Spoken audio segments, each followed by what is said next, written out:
live again. This person is no longer shielded from the realm of the dead. You may be seen, interact, and manipulate him in any way as you see fit.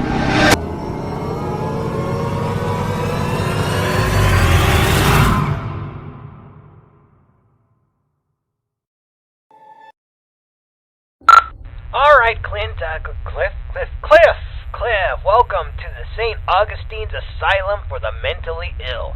My producer Tom said good things about you. In your backpack is a flashlight, a voice recorder, an EMF, and a couple of little fun occult things. We'll let you know when to take those out. Ready to pay off some of those college debts and beer tabs? Well, of course you are. And when you're ready, enter in through those front doors.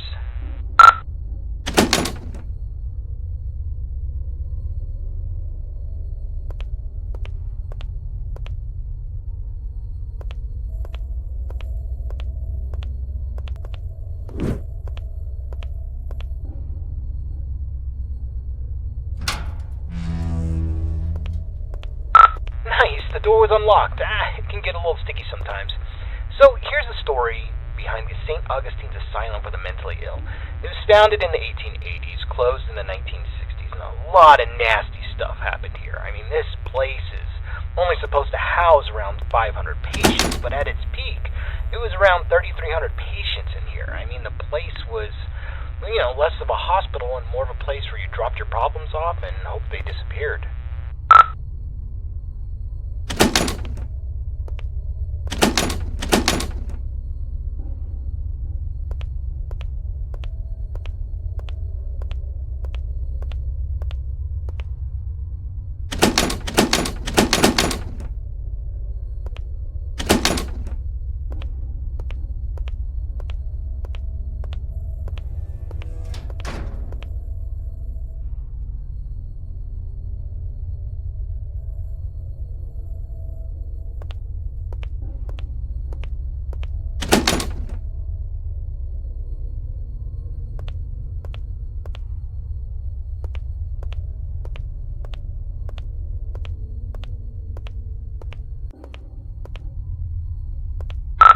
Yeah, and this place was sort of against what the Bible's supposed to teach. I mean, there was no love here, no grace, no healing. The patients were not here to be rehabilitated. Ordinary people just wanted them gone from public. They shoved those with non-threatening mental conditions or those deemed inappropriate to society together with legitimate psychopaths and murderers and other violent monsters and basically said, let God sort it out. The atrocities in here are just too much to count. The death toll was unreal. The violence, the abuse, nobody cared. And once you came to this place, you never left.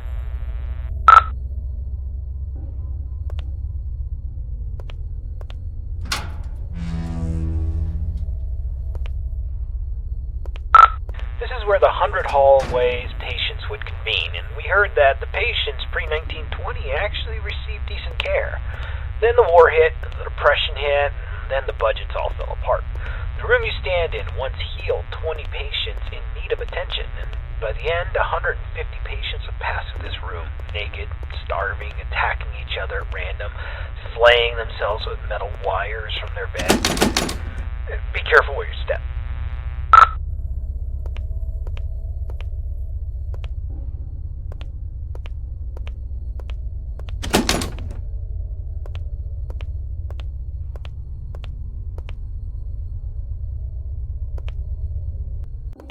Alright, this is a good place to start. I want you to take out your voice recorder, and I'll hopefully be able to awaken this place. Okay, spirits of St. Augustine, please reveal your presence to us. Show us that you are in this room. Feel free to interact with anything, or speak to us. Use your words, use your voice, and let us know that you're here. Okay, play that back. Just know that you're here.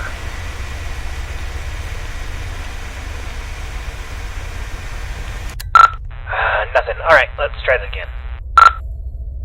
Alright, let's try this. Ghosts of St. Augustine, please let us know that you are still in this hospital. I give you permission to reveal yourself. I give you permission to come to life. Just give us a sign that you're here. Tell us where you are. now into this microphone. Alright, check that. Now into this microphone. Alright, let's try one more spot. Ghosts of St. Augustine, you're all a bunch of ghoulish pricks. Show up or piss off!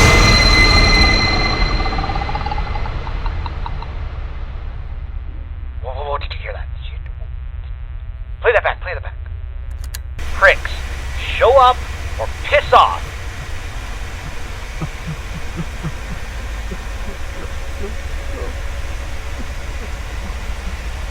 Oh! Alright, looks like we got an investigation. Alright, I want you to go down the morgue hallway, and we're going to continue our investigation in the other gathering area.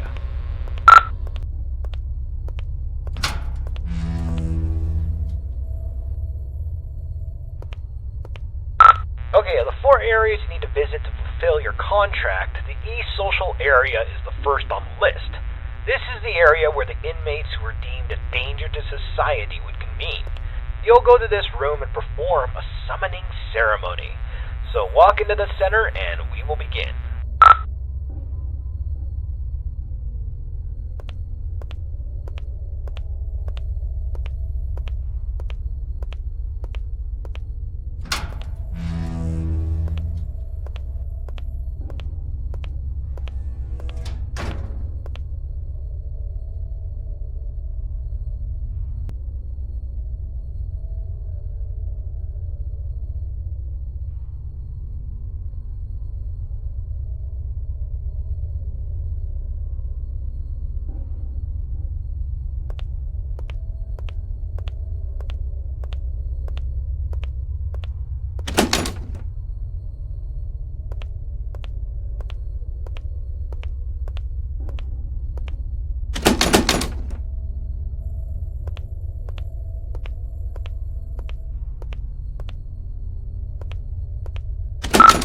Entrance to patient cells 200 through 219. We're talking extreme bipolarism, schizophrenia, dementia. Not necessarily dangerous, but it could be a challenge for society. Dang, the door's locked. That sucks.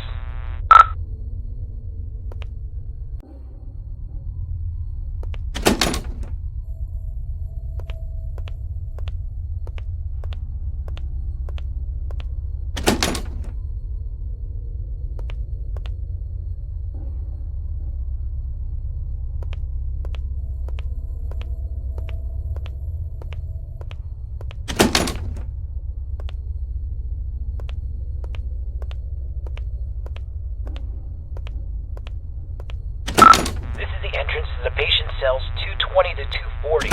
This is where they kept the lunatics, the murderers, the sociopaths, the worst of the worst, including Clive the Peeper Johnson. You'd think he would be a pervert with a nickname the Peeper, but the truth is far worse. He was extremely manipulative and very intelligent. He was a murderer and a maimer. Most of his victims could never identify him because he managed to convince them to gouge their own eyes out with metal wires and even their own fingernails. He came here due to legal loopholes, and when the facility went off the rails and the doctor stopped caring, he jumped into action. The patients who didn't listen were tortured, and the ones who did wandered around the facility, blind, screaming, and in constant fear. This door's locked too. Let's just start the ceremony.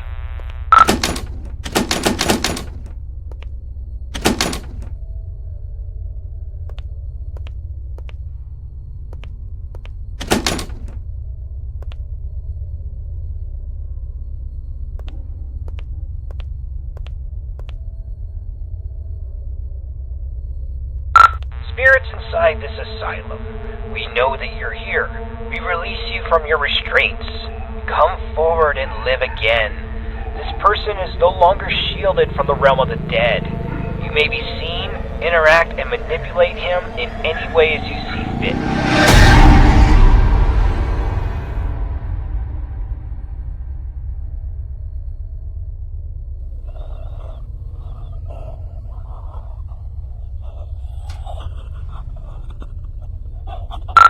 Don't just stand there. Go check it out.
Get the hell out of there. Just go to the front door and get out.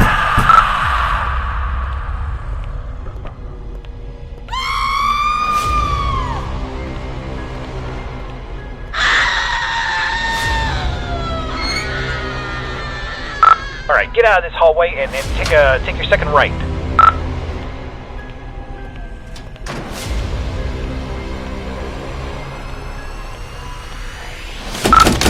Damn it. Oh, okay, there's a staircase. Take the staircase up to the second floor, and you should be next to a fire escape. You should be able to get out that way, so go up the staircase.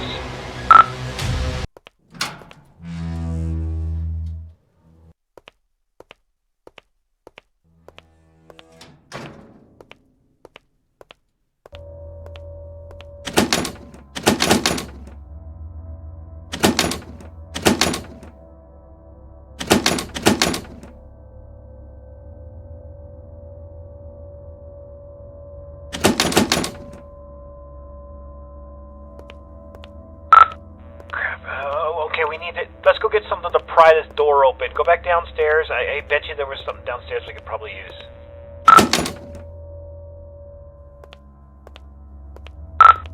Hold on. That staircase wasn't there before. This place doesn't even have a basement.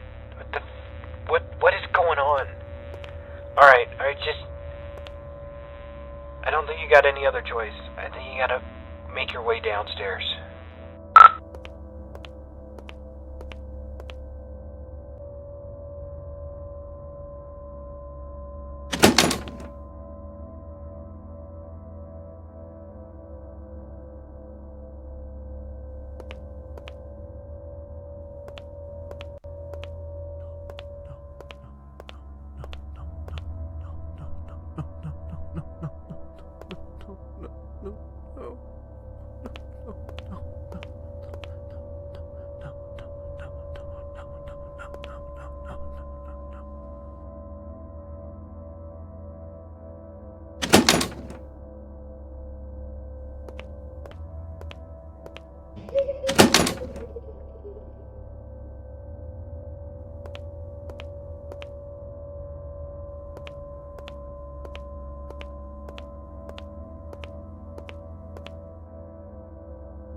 Alright, confession time.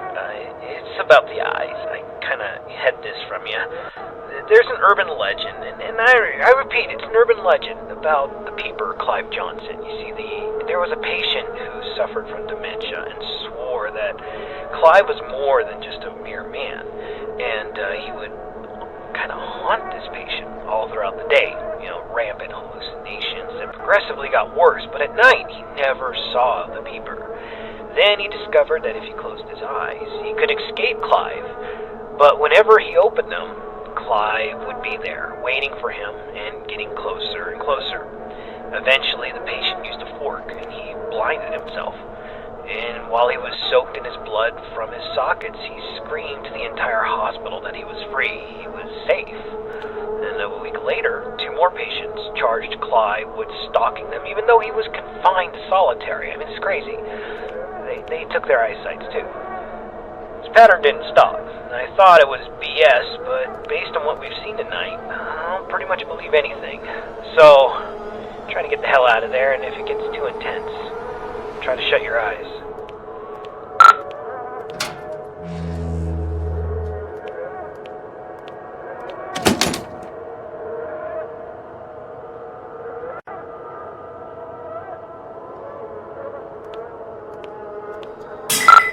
Damn flashlight broke. I can't use that anymore.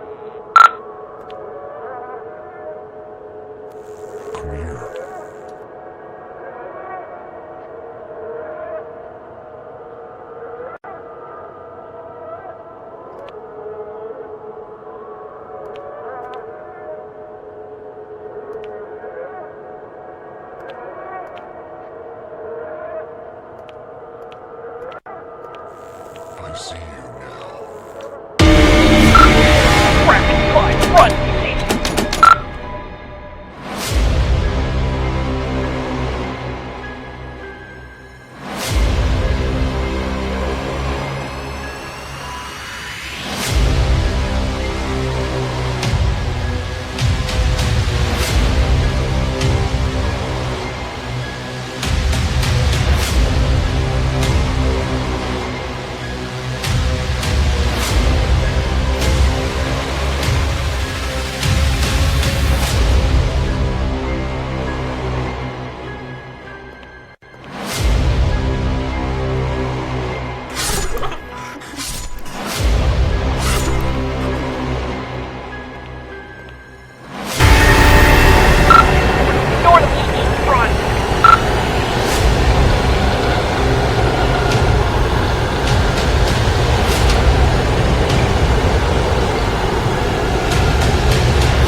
Got a choice.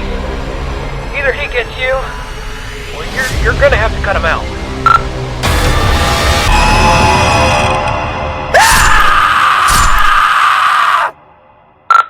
Holy crap, man.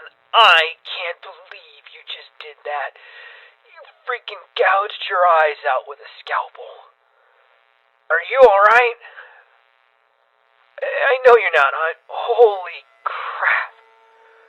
Alright, we're getting a picture from your camera. Bad news is it's pitch black. There's no light. Your room, there's nothing I could see. The flashlight went out, and we don't even know where you are. I'm not going in there. Are you going in there? I'm not going in there. Hell no. Look, if you can't feel anything, I'm sorry, but we're not coming. I'm sorry, man. I have to go. I'm sorry.